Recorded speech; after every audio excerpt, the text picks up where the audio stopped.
Thanks, sorry. You look like you have one more thought. Who, me? I Yeah. did. I was just going to tell you that I know what you were thinking about Mike Flynn today. It was the old MF Doom line. Snitches telling all their business, sitting in court and being their own star witness.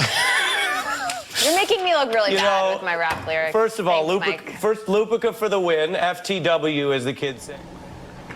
Not a YouTuber, just like making videos.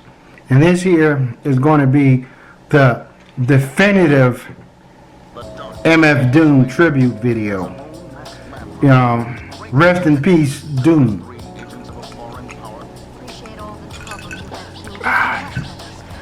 That's good stuff right there.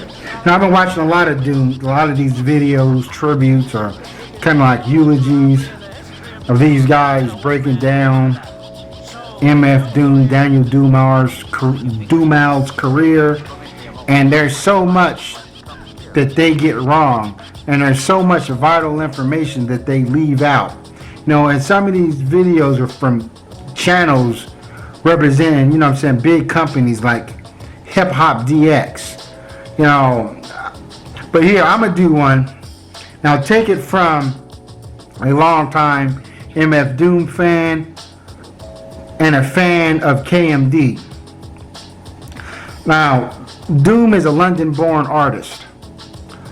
And his first rap name was Zeph Love X, part of the group KMD. What KMD stands for, some people say causing much damage, or it could stand for constipated monkeys dropping shit, I don't know. But that K represents a C, a word that should start with the letter C, and so forth. Now, KMD's their first album, Mr. Hood. It consisted of 3 members. The original 3 members was Zeph Love X, which is Daniel Dumal,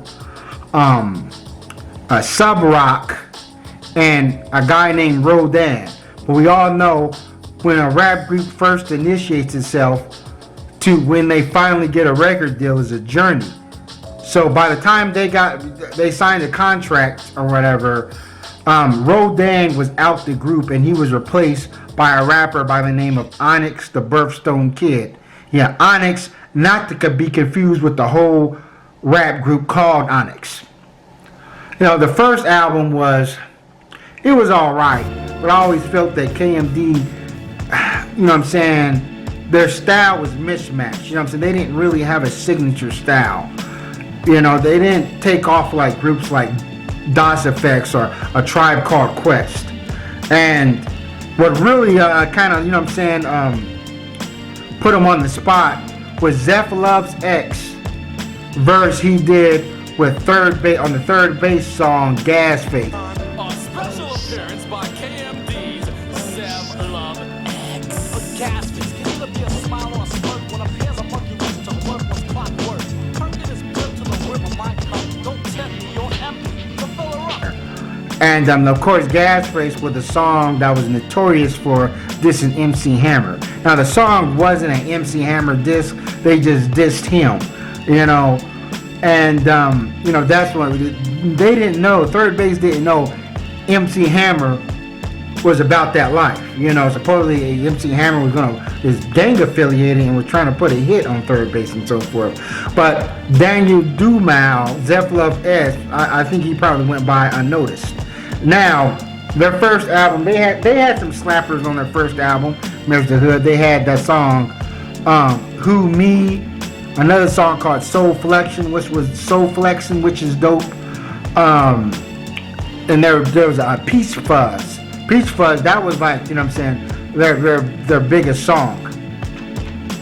The gigs will make your mind thumb twiddlers. The pipe, the bowl of us fiddlers. Don't riddle us, I'll even ride our bus to the coast if clear. For okay pay, I say I'm finished up, I've been. Now all this running around's kicking me right in the rear. And still I'm judged by the hairs on my chinny chin chin. And I'm able to hit a skin, just like my man Puma Maxwell. Because I'm smooth. And yeah, can he get the job done with Joe? I take care of business. Man, what's up with this peach fuzz? Peach fuzz? What are y'all talking about, this peach fuzz? But I thought they was oneers and doners, because after the first album, as I said, it wasn't like they was banging, like it had the popularity of groups like Black Sheep and so forth. So they sort of fell off. Now, from a consumer standpoint, I thought they was one and doneers. You didn't hear much from them after that first album, you know. And it's funny that around 1993, Sub Rock died. You know, well, they dropped an album. Their second album was Black Bastards that didn't get released. The record, I think Tommy Boy shelved the record. Then one of the members quit the group. You know, the Onyx, he quit the group, and then Sub Rock died. So can you imagine the mental anguish that Daniel was going through? His group fell apart. His brother died, and you know what I'm saying, the album, you know, didn't get released. And going back into KMD not really having their own signature sound on their second album, which Doom released in '99 independently, Black Bastards, it seemed like they went more street and hardcore. Their first album, it was kind of like they was on like this Poor Righteous Teachers, De La Soul kind of kick.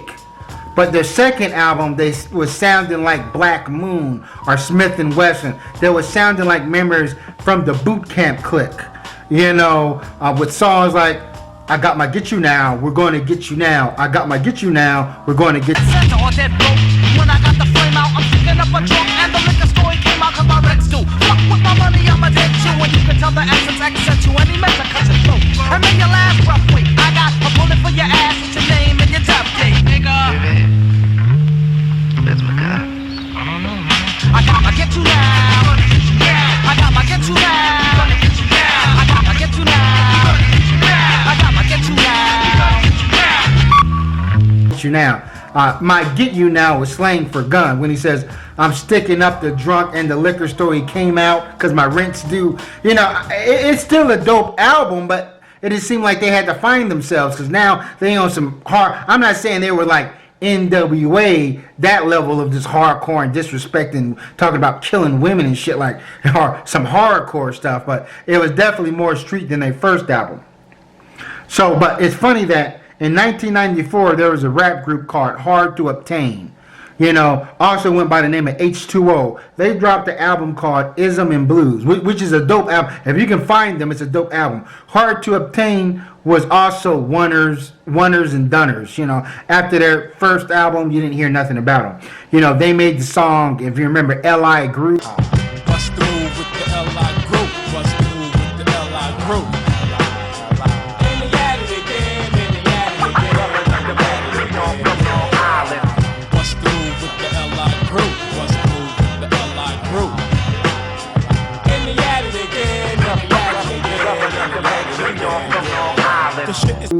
And they made the song GD, which represents, well, Ghetto Diamond, which I guess is a tribute to black women. A ghetto diamond is a man's best friend. You know, I know a lot of black women heard that song like, hey, that's corny as fuck, but you know. So I'm like, there wasn't, you know, LL Cool J was the king of making songs about women. And so forth. But the reason why I mentioned Hard to Obtain, on their album in '94, they have an interlude where they're giving a rest in peace to Sub Rock, saying, you know what I'm saying, he has returned to the essence. And this, and me and my brother was listening, we was like, oh crap, Sub Rock from KMD died? You know, because it wasn't like it was big news. It didn't like there was shockwaves in the hip hop community. Now maybe Source Magazine had a small little column dedicated and so forth, but you know, KMD fell off. They wasn't really popping like that, you know. And then when Sub Rock died, they was like, who? You know, but me and my brother knew who they were, so I thought that was cool. So later on down the line, it's funny that I pick up an album. I go in the store, I see an album called Operation Doomsday, MF Doom. Now I didn't even know that this was Zeph Love X turning himself into Doom. It was a blind buy. I just liked the album cover. I was like, oh shit, this guy, I guess he had the Dr. Doom moniker. That's one of my favorite characters. So I picked up the album, and you know what I'm saying, I still didn't know it was Zeph Love X then, you know, because his sound, his flow, everything is different. He's a whole lot, he obviously stepped up his game. When he was Zeph Love X, he rapped that lot of high pitched, jumpy type sound. MF Doom, he has a more refined sound and so forth. He used a lot of compound rhyming and so forth, slick with his syllables and so forth. You know, the swift and changeable. So, but the thing is, with the Operation Doomsday album, it unleashed, it showed me like there's a whole entire movement here. You know, there was a bunch of other rappers on there. You know, it was like MF Grimm and the Monster Island Czars. You know, supposedly Doom, you know what I'm saying, he was trying to come out with his own rap group. The Monster Island Czars were rappers that put on a monster alias from the Kajura films or Godzilla films. You know, you had a guy named Rodan, which Rodan was actually one of the original members of KMD. You had Cap Miraculous, Spiga, Kong, Gigan, Megalon.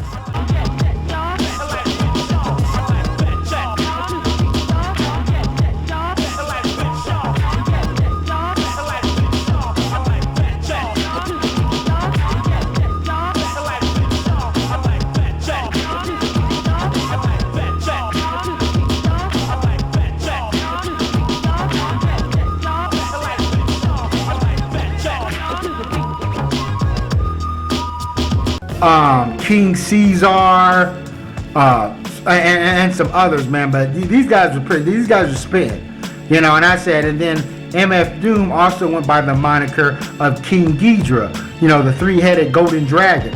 And it was funny because on the Operation Doomsday album, he had a song featuring King Ghidra, and I was listening to it.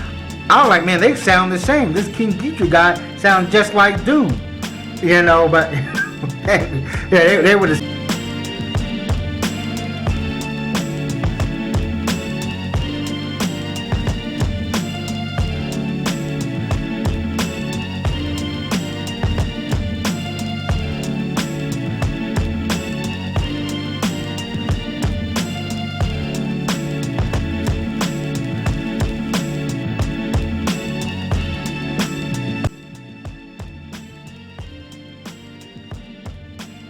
Say I didn't know that they were the same person. I thought they was two different rappers.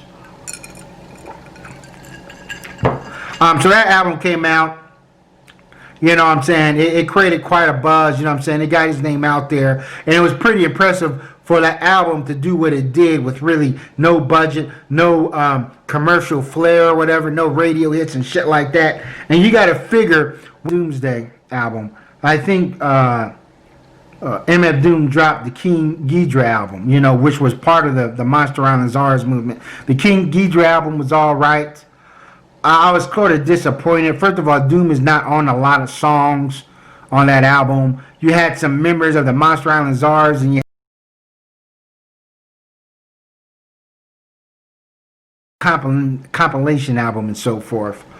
And also MF Doom and a rapper named MF Grimm also dropped an album out together. It was like a short little EP. Also, on the Black Bastards album, he has a song featuring MF Grimm in 1993.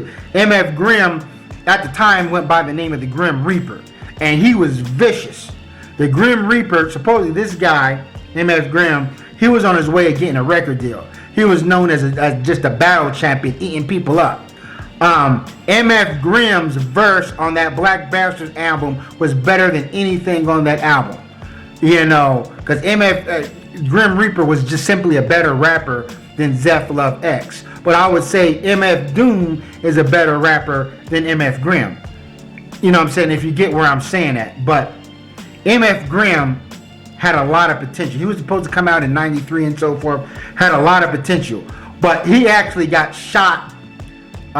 Shot 10 times, was put in a wheelchair. He's a paraplegic.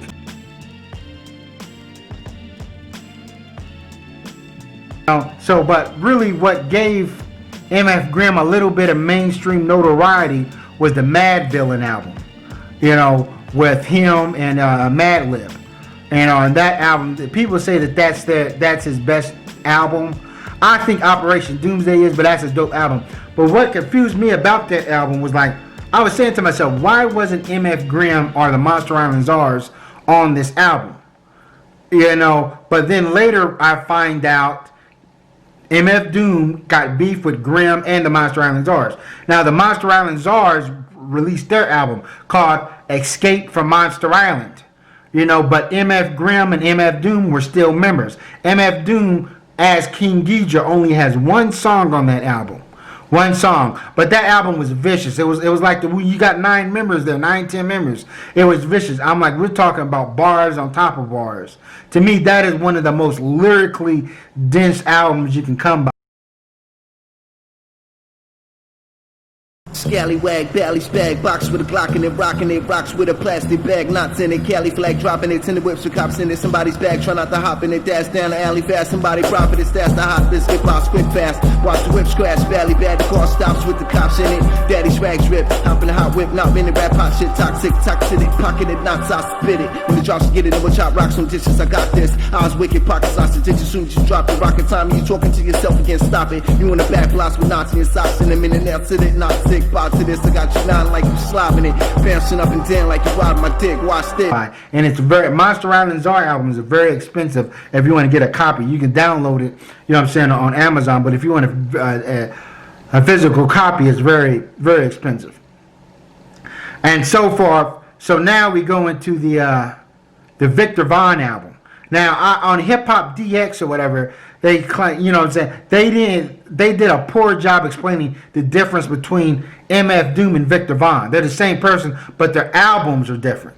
They said Victor Vaughn represents a young protege that wants to overtake MF Doom one day, whatever. No, the big difference between is that an MF Doom album uses MF Doom's productions. Doom produced his own beats. Now on the first, but our Victor Vaughn album, he has other producers. And Victor Vaughn has a more, I would say, electronic digital style. Like the beats aren't so soul, jazz, 70s samples. Sound of the fly brown 6060 psycho who throws a dick around, bound to go through plat. Came to destroy rap. It's an intricate plot of a b-boy strap. Fem stack cats get kidnapped. Then release a statement to the press. Let the rest know who did that. We're traveling vaudeville villain. You don't give a flying fuck who ain't not feeling them. Watch what you're dealing them. Ace King Death card. Strong arm the wrong man. Pardon the left guard. Get money and earn it. That everything you touch turn shit. Got much to learn, kid. Write it up, burn shit. You know what I'm saying? It's more of like this industrial new age, very dark sound, and so forth. And Victor, he has like a so forth. Now, as Victor Vaughn, he only came out with 2 albums. He came out with Vaudeville Villain, which was extremely dope, and his second album was just called, I think, VV2, Vaudeville Villain 2. And a lot of people wasn't digging the second Victor Vaughn album. I definitely wasn't. But that album is very rare now, and it demands a high price if you ever want to buy it. Now we're going to go into MF Doom's second official album called MM Food. Now in this album, he's dissing the hell out of the MF Grimm, and that whole album was dedicated to dissing MF Grimm and the Monster Island Czars. He had a song called Deep Fried Friends or whatever. He doesn't mention anybody's name. Doesn't mention anybody in that album. Any of these guys' names. But if you're a true hip hop head, and then I was saying to myself, yeah, he got some serious beef with these guys, because supposedly when they recorded the Monster Island Czars album, and I think Doomtree, the record label based out of Minnesota, bought the album, and Doom got the money and didn't share the money with his Monster Island brethren. That's the story I hear and so forth. But, according to Doom was serious. He was serious about his rap career and doing things. And these other guys, the Monster Island Czars, they were just nutting up, not coming to the studio on time, still catching cases, and all wrapped up in that whole fucking street life and some shit. So, So MM Food, you know what I'm saying, that was a big album. You know, a lot of people liked that, even though half the album was these interludes where, you know, he's sampling, you know, different stuff from different shows. And you know, then he came out with the Danger Doom album, the album he did for Cartoon Network, which was really dope. He had a song on there with Ghostface Killer, because supposedly MF Doom was supposed to do an album with Ghostface called Swift and Changeable. After that album, after that, you know, he finally released his third official album called Born Like This. A lot of people didn't like this album, you know what I'm saying? A lot of people, it has a very polarizing opinion. Now me, Born Like This, I didn't initially like it, but it grew on me, you know, after a while. Also, in the meantime, I forgot to mention that MF Grimm, he dropped an amazing 3 albums, like a triple album called American Hunger, which was dope. And on this album, he has a song called Book of Daniel, where he's dissing MF Doom. Matter of fact, he's dissing MF Doom on the a lot of the songs on Deep fried friends, Grim Reaper nuke 'em. Hearts don't mend, brothers turn enemies, nigga. Enemies, I eat them raw, nigga. MF Grimm is god of war. Parole done, see you on tour. The albums and so forth. But the thing is with MF Grimm, the thing that is holding his career back is the fact that he's a paraplegic. But MF Grimm had his own graphic novel. So in 2007, he was getting a lot of publicity and so forth. He was really buzzing in the underground independent scene, especially with that phenomenal triple album, American Hunger, and so forth. And then the last project I know MF Doom of doing is the JJ Doom album, where he did he rapped under producer, I forgot the name of it. He's JJ something, but this album has kind of a house techno sound. It's all right, you know what I'm saying. It's a dope album. The JJ Doom album, you know what I'm saying. That I'll give that my seal of approval.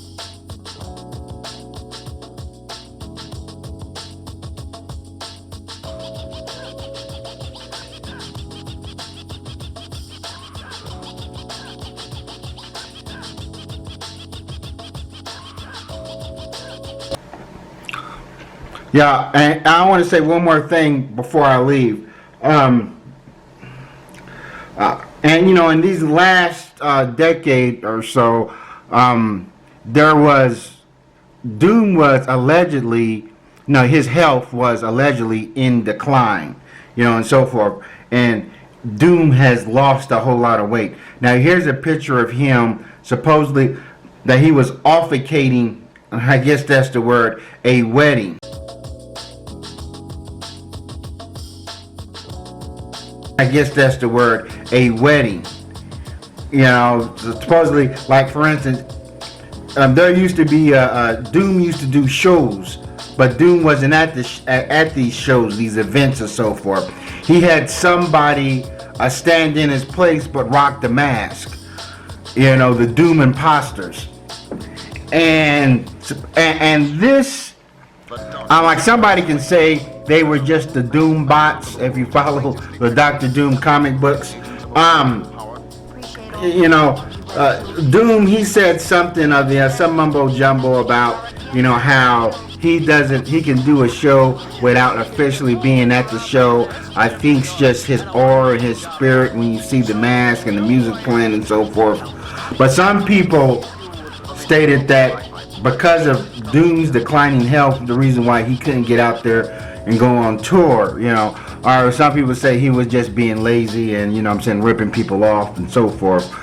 But now MF Doom, he's a very unique rapper. I wouldn't be surprised, and this whole thing seems funny. He died on October 31st, and we're just now hearing about it. They just now released his death, so just we can mark it up as another terrible event that happened in 2020. But that's all I want to say. Thanks for watching.